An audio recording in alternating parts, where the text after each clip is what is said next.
Alright guys, welcome back to Strong Successful Male. So for today, I'm going to go over an email that was sent from a subscriber, and this guy's story is definitely one of the crazier personal stories sent from subscribers I've done in a while. And basically in this guy's story, he's relatively young I think, he goes to a party that was thrown by a bunch of his coworkers, a work party if you will, and basically everybody's drinking and having a good time and doing things I'm not going to mention. And basically the guy has a lot to drink, and one thing leads to another, and he accepts a drink, obviously from somebody else, and he blacks out. Wakes up later on, doesn't know what's going on, he's feeling awful, yada yada. Next day, he gets reached out by some girl at the party, letting him know that they obviously hooked up when he was blacked out. And then you find out, guess what, he got her pregnant. And so it's this whole crazy story about all these things that go on, and he has to deal with because basically he went to a work party, got trashed, lost control, and even though he was given the drink and it wasn't his fault, still what happened. And so it's a very important lesson here. And this story is pretty crazy, and you're going to see in a second. But some of the important lessons here, guys, obviously deal with going to parties with your coworkers. In my opinion, you ought to keep your personal life and business life separate unless you are required to by your job. Accepting drinks from people you don't know, and obviously crazy women that are out there and they'll take advantage of you, and you're going to see all this. So I'm going to jump right into it. It's a little long, but it's interesting. Starts off, Dear SSM, I discovered your channel a few weeks ago. It was a random pop-up that for some reason I decided to watch, and glad I did. Your lessons helped me sort out a lot of questions I've had about the whole dating situation. There's one event that happened to me that I have yet to see on your channel and would like to tell it to you, so hope that others don't get themselves into the same situation. Well, I think after this story, a lot of guys that hear this will not get themselves in the same situation. I hope. He says, a few years ago on Cinco de Mayo, it fell on a Saturday, so several of my coworkers decided to have a party. I decided to attend the gathering, just planning on having a few drinks, eat some food, talk to people, and then head home. The party had quite a few people that were family members of my coworkers.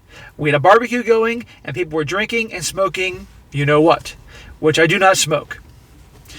Well, it sounds like it should be all fun and relaxed and all that, but you're going to see what happens. In my opinion, given today's world, what we all know, I simply would keep my personal life and my business life separate, okay? Unless it is a requirement to go to a party with a bunch of coworkers, like your boss, is hinting or saying flat out you got to be there, I would just keep it separate. I know it sounds like not a lot of fun, but the last thing you want to do is do anything at a party with your coworkers that could potentially jeopardize your job or cause any issues. It's simply not worth it, especially in today's world, thanks to the M2 movement and things like that. It's not worth it. Some people may disagree with me, but based on what I've heard from plenty of stories and articles and what I know, it's best to separate your two lives, business and personal. Keep them separate. It says, the first part of the party, I was just cooking, I had a couple beers, and serving fajitas to other people. I just finished eating, and some people were taking shots of vodka from plastic cups. I was handed a shot that was not even a mouthful. So when I was handed a second one, I didn't think much about it. I wasn't even buzzed at the time and mentally thought, the last one, I can make sure I'm sober so I can just head home. This shot was the same amount, but for some reason, the liquor seemed a bit thicker. I'll tell you something. I didn't think much about it at first, but a few minutes after that, my mind blacked out. The next time I could recollect, I was sitting outside in a chair, everyone was laughing and still having fun. Checking the time on my cell phone, it was 2 a.m. I was extremely dizzy and disoriented. You would think I was drinking all night long or something. It was a very bad time, I was throwing up and I couldn't walk straight. Lucky for me, a coworker who I would consider a friend ended up driving me home in my car. The whole car ride home, I was in and out of consciousness. It was a strange experience for me, and I've had my share of drinks in my life, and far more than what I can remember having that night. So, given his description of the behavior, of what he had blacking out, how he was feeling, it sounds like absolutely somebody put something in his drink. And it does happen to guys, I might add. When I woke up, I was in terrible shape. It was not a normal hangover, even though that is what I thought the whole day. I was dizzy and drank water, took some aspirin, but nothing helped. I even stood in the shower, letting water run over my body for over an hour and tried to recover. Nothing worked. I did not recover even after a full day. Well, what he sounds like he's describing here sounds like pretty much my day after my 40th birthday party. That was probably the most trashed I got in my life since college, okay? Because I was turning 40. Fuck it. I was having fun. And believe me, I was feeling it all day, and nothing was put in my drink. I just drank that much. Something I hardly ever do. I could barely walk the next day. The next day was Monday, and I had to go to work. I was a bit better, but still not recovered. It felt like that day would never end, like I was still hungover. The following day, I was still feeling off, but finally feeling a bit like my old self. That was when I got a bit of news that kind of scared me.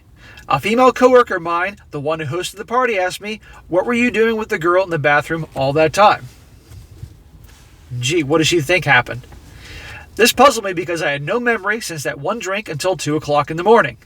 I even stated so. She didn't believe me and found out that the girl I was in the restroom with was a cousin of another coworker. I got her number and texted her about that night to find out if anything happened. She responded with a simple, "Oh, we just talked and kissed," and that was it. I breathed a sigh of relief at that. I never had a one-night stand in my life, and I had no plans to start doing such things. Well, he was blacked out, and according to her, and obviously the girl that hosted the party, something was going down. Guys, you got to be extremely careful. Get your own drinks. You just never know. You never know what can happen. Life goes on, and a few weeks later I got a text from the number, not my records, who ended up being from the woman from the restroom. She texted me saying that she was late in her period. This got me baffled. He says, "You told me we didn't do anything that night." Her response, "Well, I didn't want you to think of me like that type of woman." Going back the next day, I remember when I took the shower to try and get over my hangover that was perfectly clean down there. So I straight up told her, "I don't think that we had sex." She was shocked by this. "Why would you say that?" So I told her what I remember when I took a shower and how I was clean. She goes on, "I haven't been with anyone in 2 years since I met you. You have to be the father. The only times I'm late is when I'm pregnant." Yeah, sure. The girl that hooked up with the guy in the bathroom, she hasn't been with anybody in 2 years. Yeah, I really believe that one. Well, I find out that she is a single mother of 4 other kids, each one from a different father. So those kids probably came as the result of other daddies in the bathroom, I'm guessing. 4 kids from 4 different daddies. This kept getting worse and worse. I was stressed out a lot from this so-called old friend who lives in another state. Alright, so I called an old friend who lives in another state. I told my old friend how I messed up and was going through what was going on. She listened to my entire story and said I was most likely given something in the drink. That got my mind thinking back that night, and I remember how the last shot seemed thicker than the previous one. She told me I should get tested, and I agreed. I started looking up how to go about a test to see if I was given something, finding out it has to be done before 2 weeks or will no longer be traceable. So I had no proof of what actually happened to me. The timing seemed all too coincidental. Yeah, it does seem a little coincidental. A couple weeks after, then you get the call. Soon all my coworkers know about the incident, how I got drunk and got her pregnant. No one believed me about losing my memories and had no idea what happened in the bathroom. The coworker who threw the party was all excited for some reason. She was going on about how she could be like a second mother for the child. Sounds like the woman who threw the party obviously knows the woman from the bathroom and something was going on. But you see here, guys, all his coworkers now know about the incident, and they all don't believe him about what happened. You know, all it takes for some people is a few drinks, and I mean, there's something obviously happened to this guy, so this wasn't his fault. Something happened to him. But the point is that he was there partying with a bunch of coworkers, and now it's there impacting his job. Guys, it's not worth it. Okay, seriously. You know, I know a lot of people after work, they get together for drinks and all that stuff, and just, you got to ask yourself, I mean, unless your job is dependent, you attend, gatherings after work at the local watering hole or things like that, I would simply avoid it. And if you do, at best, have one drink, you get your own drink, and then just politely excuse yourself. They may think you're lame and boring, but you just never know. And I don't mean in regards to the extreme case of what happened here, but simply as you could just start drinking and saying a bunch of things that, you don't think are a big deal, and somebody takes it the wrong way. And given, again, how things are in today's world, it's not worth jeopardizing what you've worked so hard to in your career over just a few drinks. Let them think you're lame. Let them think that you're boring. Who cares? Have fun in your own personal life. She goes on, looking back, I remember her saying she wanted to raise a baby again and just not go through the pregnancy. She was also newly divorced as well and wanted me to live with her in another room with the baby. I politely turned her down. This is obviously the woman through the party. This is crazy. I found it was kind of odd she was acting on this situation. Apparently the woman that I supposedly got pregnant was also in love with me and said that she and I were still seeing each other and doing whatever. The truth is, I never saw her again since that one night. Besides some text between us about the situation, we haven't even talked. So she's making up stories to the girl through the party and all. My coworker seemed to believe... Excuse me, guys. My coworker seemed to believe her over me, even if I showed them the text messages. So I decided to transfer out to another facility, even if it meant taking a pay cut. I just had to get away from everything. See? Keep your personal life and work life separate unless you have to obviously attend these things and there's drinking involved. A few weeks after her message to me about her being possibly pregnant with my kid, I got a text message asking for her to live with me at my house with her 4 kids. This just keeps getting better and better. She sounds like a classy girl. She says that they were stuck in the cold and that she's pregnant with my kid. I'll admit my heartstrings were hit by this idea, and I hate the idea of the kids going through this. Since I had some experience of this in my youth as well, I stood strong and refused. Well, what was she doing before she met this guy? Obviously, the kids in her had to live somewhere. Obviously, they had to be warm somewhere and be fed and being taken care of. Just so much of this is just completely just wacko. She would constantly text me, asking me stuff. Are you ready to feed all 4 of my kids? What would you name our child if it's a boy or a girl? So on and so forth. On Father's Day, I get a text saying, Happy Father's Day. It's a boy, ready to be a daddy. I was losing my mind, my stress was going through the roof, and I had to wait for the damn transfer to happen at work. The coworker who was excited about the pregnancy said something really strange shortly before my transfer, since all she could talk about was what happened. She said simply that most likely she's going to want a lump sum of $10,000 for the child. At that time, I thought it was ridiculous. Who could sell their child like that? But I was wrong. A few days later, I got a text from her saying that she can't be a mother of 5, so she wants me to have the child. I responded simply saying, okay, as long as the child's mine, I'll take full custody. Then she texted me that she would do it for a lump sum of $10,000. Of course, these two are in cahoots together, and this is crazy. I'm surprised this dude isn't contacting social services about this. This is crazy stuff here. She can't be raising these kids. This blew my mind, and then started to realize that maybe these two were in cahoots together about the pregnancy. Gee, you think? There was no way she would have said the exact same amount. They even did little things like they were fighting with each other in anger over me as well, and ended their friendship supposedly. I refused to give her any money at all, and I told her straight up, if you don't want the child, I'll take him if he's mine, but I will not give you any money from him. Very smart. The only godsend during this time was the fact that I was finally transferred. I started a new position away from everyone who knew my situation. The only thing that helped with all the stress was the gym. I was exercising every day without fail, using that to help relieve stress that I was building up. It's amazing what exercise and working out can do for stress. That's why I tell you guys to do it. Even if you're in good shape and good health, still go to the gym and work out and exercise a few days a week. You'll feel so much better. I don't care how bad of a day you're having, guys, how much stress you're going through. Just a simple half an hour workout, just moving, even just going for a walk out in the fresh air, you're going to feel a lot better if you're really stressed out. Trust me on this, okay? You don't need to drink. You need to take a bunch of stuff to make yourself feel better. Just get out and get moving. You'll feel so much better. And if you're really working out hard, you'll see improvement and feeling good. And that's a whole other conversation, but I've talked about many times in other videos because I'm a personal trainer, and that's one of my businesses that I do. I would get constant texts from her for money, sex, or whatever. I refused on all counts. I know most guys would have taken her up on the booty call, but I knew that would only make things worse. Very smart. I started to prepare for the child, and I'll admit I knew it would be tough being a single father, raising a kid on his own, but I always wanted to be a dad.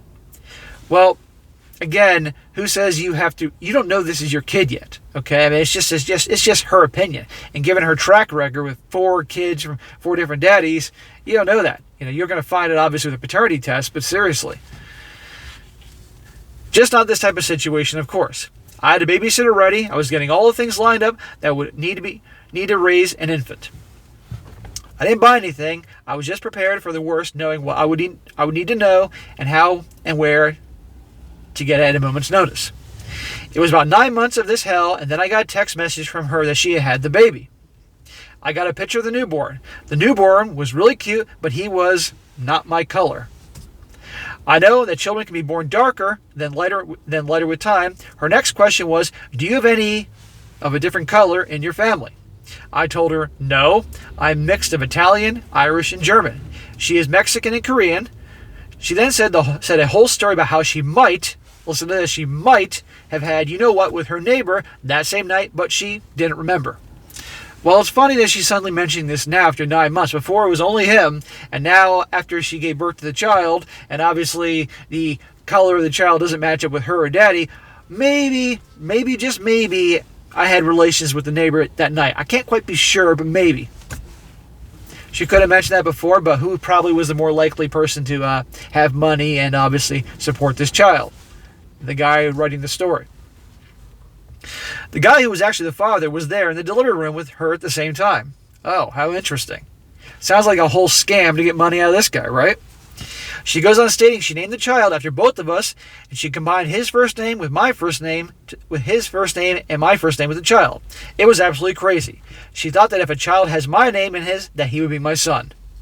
Wrong, not if it's his son. I decided to play along, and he says, okay, I'll go to the hospital and we can take a paternity test right now. Then another voice came in. You G damn mother effer, the baby is obviously another color. I simply told them I was done with this crap and have a nice life. Before I blocked her, she sent a text message to ask me for a crib for the baby. I said no and blocked her. Relief washed over me as I was super excited, and my roommate, who was a friend of mine for many years and knew the whole incident, was laughing his ass off about what happened. He said it sounds like one of those dramas you see on TV. This sounds exactly like a drama on TV. Well, that is my story. I'll be honest, from this whole event, I have not fully recovered from the 9 months of hell. I really can't enjoy drinking anymore because maybe once a month. Dating has even more so since I just don't trust women like I once did.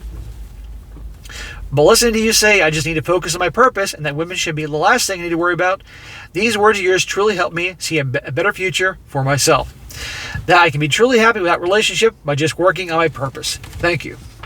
Well, anyway, guys, in this whole crazy story here, like I said before, this shows you a whole bunch of lessons here. Number one, unless it's absolutely necessary, I would avoid partying and getting trashed with your coworkers. Now, obviously, this guy, he was at the barbecue and was just serving fajitas, had a couple drinks, sounded like it was pretty conservative. Somebody gave him a drink, and you saw what happened, okay? So it wasn't his fault, but still, I would avoid the parties with the coworkers unless it's necessary. That's just me personally, given this story and plenty of the stories I know.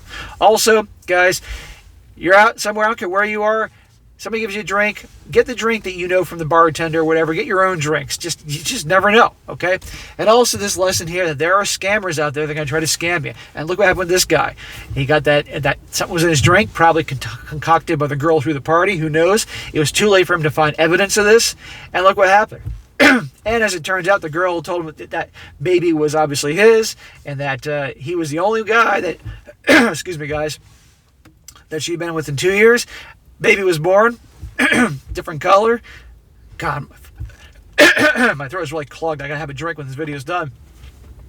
Well, when it was physically obvious the baby wasn't his, then all of a sudden she remembered that maybe the baby could have been somebody else's daddy. It's crazy. So, but you guys, you just got to be careful out there. It's a crazy world, but again, this story is just evidence of that. But anyhow, guys, that is it for today. Be sure to comment down below. Let me know what you think about this. And be sure to like the video, share with your friends, and subscribe. And I'll catch you next time.